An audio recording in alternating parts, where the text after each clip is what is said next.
La situation des pilotes chez Alpine pour 2025 a été une source surprenante de rumeurs et de spéculations, surtout considérant que le pilote junior chez Alpine Jack Doohan et le pilote français expérimenté Pierre Gasly ont été confirmés avec des contrats pour cette année. Tous ces débats se concentrent sur le rookie australien qui a remplacé Esteban Ocon lors de la finale de la saison 2024 à Abu Dhabi.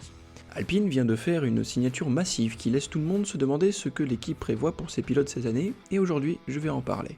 Ne partez pas, et avant de continuer, n'hésitez pas à vous abonner, à mettre un petit commentaire et un petit like, ça me ferait extrêmement plaisir et ça nous dira si notre travail vous convient. En attendant, dites-nous dans les commentaires si ce petit changement chez Alpine, eh bien il vous convient, parce que c'est quand même très intéressant. Bon allez, bref, pas plus de bavardage et on continue. La grande nouvelle est qu'Alpine a signé Franco Colapinto pour un contrat pluriannuel en tant que pilote d'essai et de réserve. L'Argentin de 21 ans, qui a accédé à un siège de course chez Williams pour les 9 dernières courses de la saison 2024 de Formule 1 en provenance de l'Académie des pilotes de l'équipe, occupera le rôle de pilote d'essai et de réserve chez Alpine pour la saison 2025 à venir. Lors de ses débuts en Grand Prix avec Williams au Grand Prix d'Italie en 2024, Franco est devenu le premier pilote de son pays à concourir en Formule 1 depuis 23 ans. Il a marqué des points lors de sa deuxième course au Grand Prix suivant à Bakou, terminant 8e. Il a réalisé sa deuxième apparition dans les points au Grand Prix des États-Unis en octobre. Ce fut un début impressionnant pour la carrière en F1 de Franco, qui a généré beaucoup d'excitation autour de lui. Plusieurs équipes étaient apparemment intéressé à le signer pour 2025, Red Bull le considérant sérieusement comme une option pour AlphaTauri. Enfin, RP, Racing Bulls, on sait pas en fait. Cependant, cette excitation s'est estompée après que Franco a subi des accidents assez importants lors des 4 dernières courses de la saison. Le Brésil en particulier a été un mauvais week-end pour Colapinto, qui a craché sa voiture 2 fois le dimanche, une fois en qualification et une fois pendant la course, l'accident pendant la course étant particulièrement grave. Il a simplement mis trop de puissance trop rapidement en sortie de ligne droite, perdant le contrôle de l'arrière de sa voiture et envoyant sa Williams fraîchement réparée directement dans le mur, la détruisant complètement. En parlant de Franco et de son transfert chez Alpine, le directeur de l'équipe Williams, James Wolfe, a déclaré « Nous sommes heureux d'avoir trouvé un accord avec Alpine pour que Franco rejoigne l'équipe dans le cadre d'un arrangement pluriannuel à partir de 2025. » Au cours de 9 courses mémorables avec Williams, il a clairement montré qu'il méritait sa place en Formule 1, et nous avons toujours dit que nous le soutiendrons pour l'obtenir. Williams a l'une des équipes de pilotes les plus redoutables sur la grille pour 2025, Alex Albon et Carlos Sainz, donc nous croyons que cet accord avec Alpine représente la meilleure chance pour Franco de décrocher un siège de course en 2025 ou en 2026. L'Académie de pilotes Williams Racing existe pour découvrir et développer les futures stars de la F1, ce qu'elle a fait dans le cas de Franco, en s'appuyant sur notre longue tradition de donner à de jeunes pilotes talentueux leur chance au plus haut niveau du sport automobile. Nous sommes fiers d'avoir ramené l'Argentin sur la grille et surtout l'Argentine entière sur la grille de F1. Je tiens à remercier Franco pour tout ce qu'il a apporté à l'équipe et nous avons hâte de futures batailles sur la piste. C'est un bon mouvement pour Franco, comme le dit James.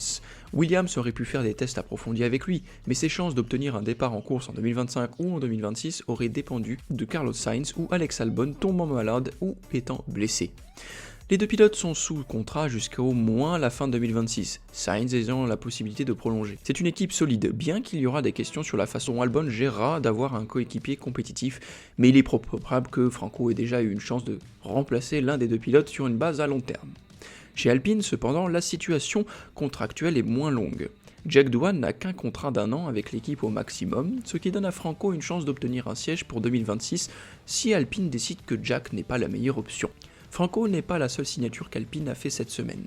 Ils ont également accueilli le pilote lié à Toyota, Ryo Hirakawa, comme l'un de leurs pilotes de soutien plus tôt jeudi.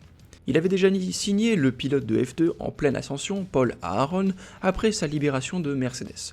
Cependant, Franco sera le pilote de réserve officiel devant ces deux-là, et il semble qu'il sera plus qu'un pilote simple de réserve.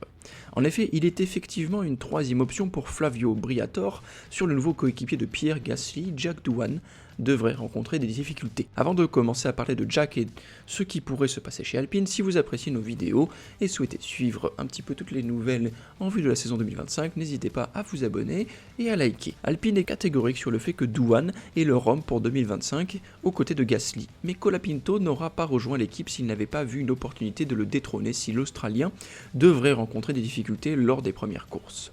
Ce n'est pas difficile de prédire à quel point le bruit deviendra fort. Des rapports de plusieurs sources ont affirmé que Douane n'a un contrat que pour 6 courses, ce qui pourrait faciliter une séparation nette après cela. Cela signifie que le pilote de 21 ans doit faire ses preuves lors de sa course à domicile à Melbourne, en Chine, au Japon, à Bahreïn, en Arabie Saoudite, puis à Miami. Si ses performances ne sont pas à la hauteur, Alpine pourra le remplacer, et c'est là que Franco Colapinto entre en jeu. C'est une pression extraordinaire pour un pilote qui n'a pas participé qu'à une seule course de F1 jusqu'à présent, mais cela rendra un bon départ de sa part d'autant plus impressionnant. Cependant, le directeur exécutif d'Alpine, Flavio Briatore, a décrit Colapinto comme l'un des meilleurs jeunes talents du sport automobile actuellement, après avoir fait un début impressionnant en F1. Maintenant, la chose que vous devez savoir sur Flavio, c'est qu'il est l'une des personnes les plus impitoyables en Formule 1. Il fera toujours ce qui est le mieux pour son équipe, et si cela signifie virer un rookie dans lequel son équipe a investi des millions après 6 courses, il le fera sans perdre une seconde de sommeil. C'est une décision qui verrait l'énorme investissement qu'Alpine a fait dans la carrière en F1 de Douane partir en fumée. Mais si Colapinto offre une meilleure chance de marquer des points que Douane, Flavio prendra sa décision. Et ne vous y trompez pas, Alpine a investi très lourdement dans Jack Douane et dans sa préparation pour la Formule 1. Il a participé aux tests des jeunes pilotes en 2022 et 2023 pour Alpine. Il a également effectué des séances d'essais libres à Abu Dhabi en 2022 et en 2023, des essais libres au Mexique en 2022 et en 2023, et des essais libres à Silverstone et Montréal en 2024, en plus d'avoir remplacé Ocon lors de la dernière course de la saison 2024. En plus de cela, il a effectué une grande quantité de tests sur des voitures précédentes. Il a conduit les anciennes Alpines à Sao Paulo pendant 2 jours, au Qatar pendant 2 jours et a également passé du temps à Abu Dhabi. Ces journées de tests sur des voitures précédentes ne sont pas bon marché pour l'équipe. Il loue essentiellement tout le circuit et tout le personnel qui vit avec toute la journée. Cependant, si Alpine devait décider de mettre cet investissement de côté et d'opter pour Colapinto à la place, ce ne serait pas la pire décision financière de l'histoire. Bien qu'aucun montant officiel n'ait été donné concernant la somme qu'Alpine a payée à Williams pour récupérer Colapinto, l'équipe Williams a fait précédemment demander 20 millions de livres, ce qui est pas mal. Étant donné que Franco n'aura pas de siège de course chez Alpine initialement, et que l'intérêt pour lui s'est estompé après l'excitation initiale, il semble peu probable qu'Alpine ait payé la totalité des 20 millions de livres pour lui. Cependant, ils auront essayé quelque chose, et en plus de l'argent dépensé pour le développement de Douane, remplacer Douane par Colapinto coûtera dans les chiffres à 8 chiffres.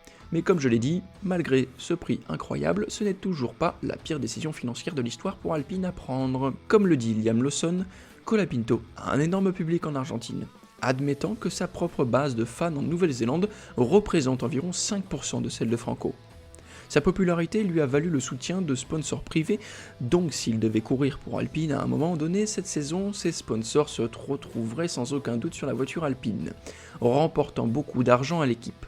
Cette grande base de fans apporte également des avantages en termes de vente, de merchandising et de sponsors qui ne seront peut-être pas investis dans Colapinto mais qui souhaitent profiter de sa popularité.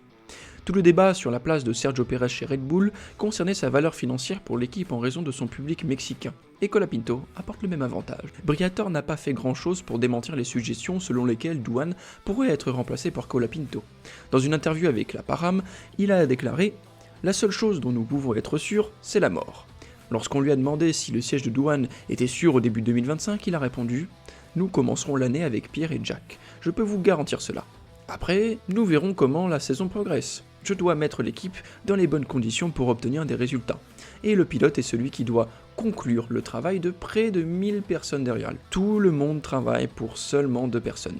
S'il y a un pilote qui ne progresse pas, qui ne m'apporte pas de résultats, je le change.